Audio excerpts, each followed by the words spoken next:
अस्सलाम वालेकुम रहमतुल्लाहि वबरकातुहू। तन्हाई के गुनाहों से अपने आप को कैसे बचाए। बहुत से नौजवानों के सवालात होते हैं कि हम तन्हाई में अपने आप पर कंट्रोल नहीं कर पाते और हमसे गलतियां और गुनाह सरजद हो जाते हैं।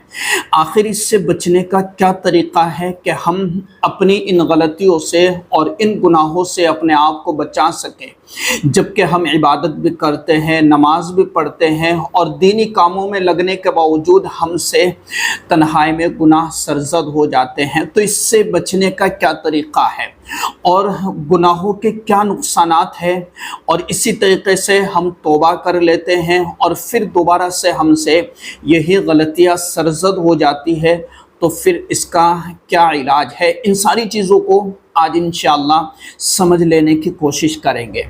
देखिए, तन्हाई की जो गुनाह है उनसे बचने का सबसे पहला और आसान तरीक़ा ये है कि आदमी अपनी नमाज़ों में जान पैदा करे, अपनी नमाज़ों के अंदर खुशू और खुजू पैदा करे, नंबर एक। नंबर दो, अपनी तन्हाई को कभी तन्हा ना रखे, यानी अपने साथ कोई भी हो, दोस्त अहबाब या अपनी जो मजलिस या महफिल जो भी हो, हम अपने आप को कभी तन्हा ना रखें। अगर हम अपने आप पर कंट्रोल नहीं रख सकते और हमें इस चीज़ का अंदेशा और ख़दशा रहता है कि जैसे हम तन्हाई में यकजा होंगे तो फ़ौरन हमसे कोई गलती सरजद हो जाएगी, तो अपने आप को तन्हा ना रखें, बल्कि किसी काम में अपने आप को मसरूफ़ रखें या लोगों के साथ ताल्लुकात कायम रखें, ताकि हमारा ज़हन गुनाहों की तरफ ना आए, हमारा ज़हन इधर उधर ना जाए। अच्छा, इसी तरीके से तीसरी चीज़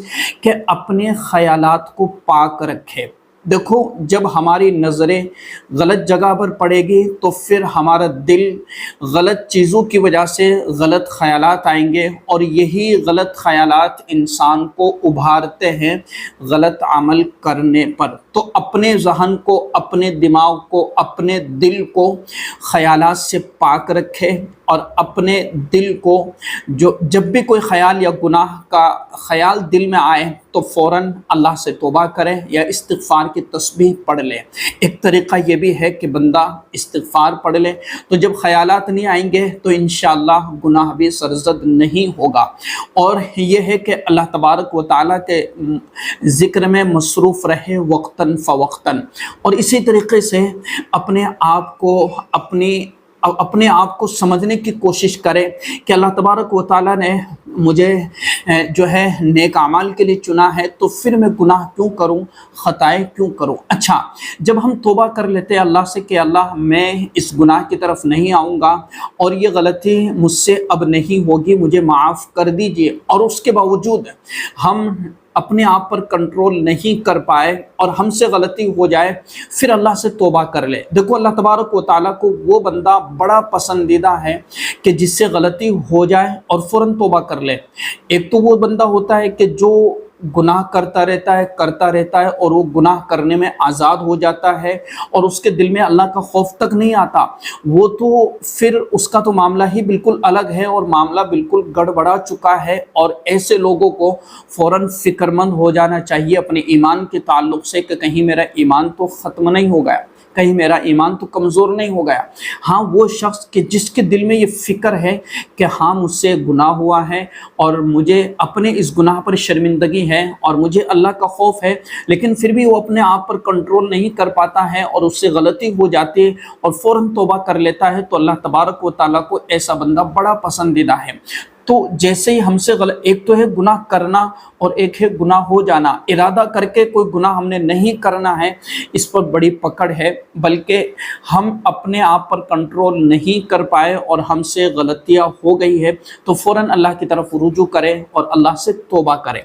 अच्छा, गुनाहों का नुकसान क्या होता है दुनियावी एतबार से, आखिरत के एतबार से, और आखिरत में तो उसकी सज़ा है ही कि अल्लाह तबारक व तआला नाफरमानी करने वालों को सख्त सज़ाएं देगा। लेकिन दुनिया में क्या है, दुनिया में اس کی سزا یہ ہوتی ہے کہ بندہ جب گناہ کرتا ہے اور گناہ کرتا رہتا ہے تو اس کے مال سے برکت ختم ہو جاتی ہے اور اس کے مال میں بے برکتی آ جاتی ہے۔ اللہ تبارک و تعالیٰ اس کی عمر سے برکت کو چھین لیتا ہے اور اس کی عمر کم کر دی جاتی ہے۔ گناہوں کی نحوست کی وجہ سے اللہ تبارک و تعالیٰ جو بندہ گناہ کرتا ہے تو اس کا جو ذہن ہے، جو دماغ ہے، جو ذہن ہے، وہ پرسکون نہیں رہتا ہے، بلکہ وہ اپنے آپ کو اندر دباؤ محسوس کرتا ہے اور اپنے اندر کمزوری محسوس کرتا ہے، اپنے اندر ایک لاغرپن محسوس کرتا ہے۔